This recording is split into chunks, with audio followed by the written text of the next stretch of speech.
If you're a serious history buff or a hands-on survivalist, you'll appreciate this one. For over 1,000 years, medieval builders, shipwrights and homesteaders relied on a wood-preserving method so effective that some of their structures still stand today, while modern lumber rots in less than a decade. This wasn't magic, and it wasn't luck. It was deliberate craftsmanship, passed quietly from generation to generation, because if your roof beams collapsed or if your defensive palisade turned soft, it wasn't just an inconvenience, it could cost lives. What you're about to learn is one of those forgotten skills that every prepper, homesteader and historian should keep alive. And before we dive in, make sure you subscribe to The Prepper Historian so you don't miss more deep historical techniques that still work today. The secret starts with understanding medieval attitudes toward durability. Medieval craftsmen didn't treat wood as a disposable resource. They saw it as a structural partner meant to last lifetimes. Most people today think rot resistance comes from the species alone. Oak lasts. Pine doesn't. But medieval workers didn't rely only on species. They relied on timing, extraction and treatment. To them, harvesting wood was a precise moment, not a random task. They often felled trees during the winter months or during specific moon phases because the sap content was lowest. Low sap meant fewer sugars and starches for fungi to feed on, which gave the wood a head start against decay. Shipbuilders from Scandinavia to the Mediterranean all documented this practice in their guild traditions. For someone today looking to apply this, the practical step is straightforward. If you're cutting your own timber, do it in the coldest months or during the new moon cycle. It won't make the wood immortal, but it drastically lengthens service life, especially for posts, beams and exterior structures. Even if you buy lumber, choose pieces with tight grain from slower-grown trees. The medieval principle of density still applies. The method becomes clear when we look at how they removed the wood's weakness. After cutting, medieval craftsmen often dried the wood in controlled conditions. Not the rapid kiln drying we see now, which can create internal cracks and stress, but slow seasoning that could take months or years. The wood was stacked under shelter, raised off the ground and exposed to controlled airflow. Some guilds even required apprentices to learn exact stacking patterns because improper spacing caused warping and moisture pockets, both leading causes of rot. If you're a modern prepper wanting to recreate this, you should build a simple seasoning rack out of cinder blocks and 2x4s. Keep the stack covered on top, but open on the sides, right? And remember to leave at least 1 inch of airflow between every layer. This alone gives you lumber that lasts significantly longer outdoors. It also prepares the wood for the final step, the part historians consider the true secret. The real preservation secret was their use of natural protective treatments.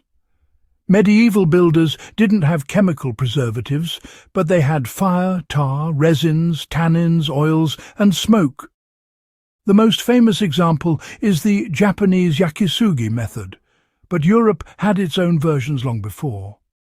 Many societies lightly charred their fence posts and foundation timbers.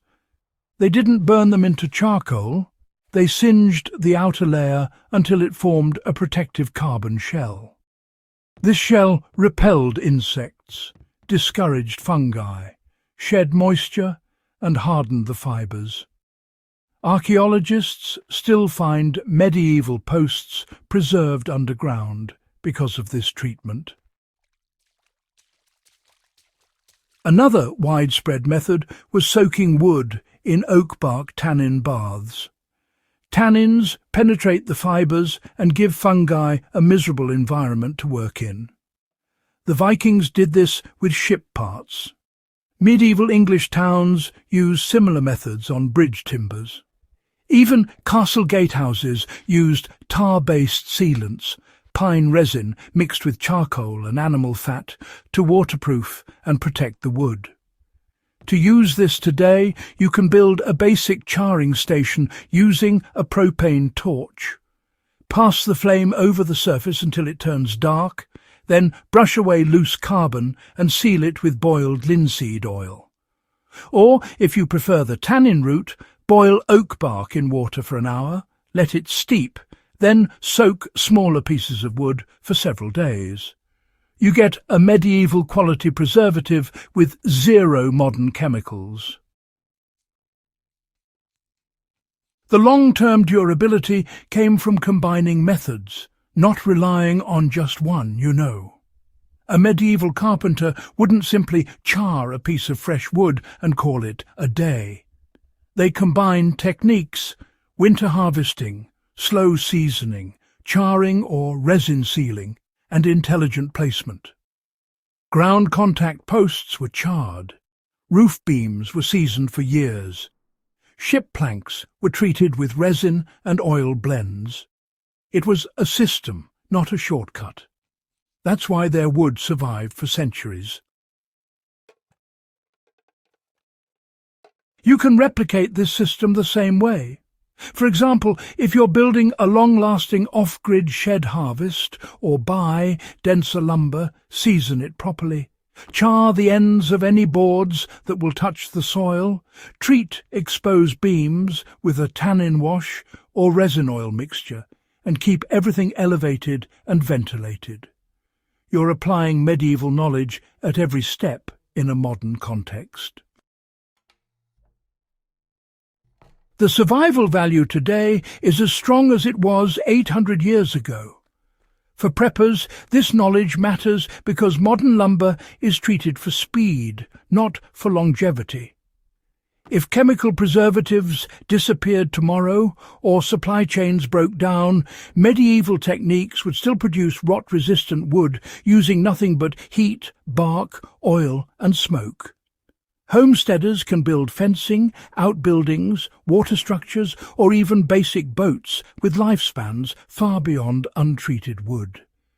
The historical insight here isn't nostalgia, it's practical engineering that kept entire communities alive. In a world where permanence mattered, medieval people found a way to make nature work with them instead of against them. And if you apply these methods, you'll be doing the same. If you found this guide useful and want more historically grounded survival knowledge, make sure you subscribe to The Prepper Historian and share this with someone who appreciates real, tested techniques from the past that still matter today.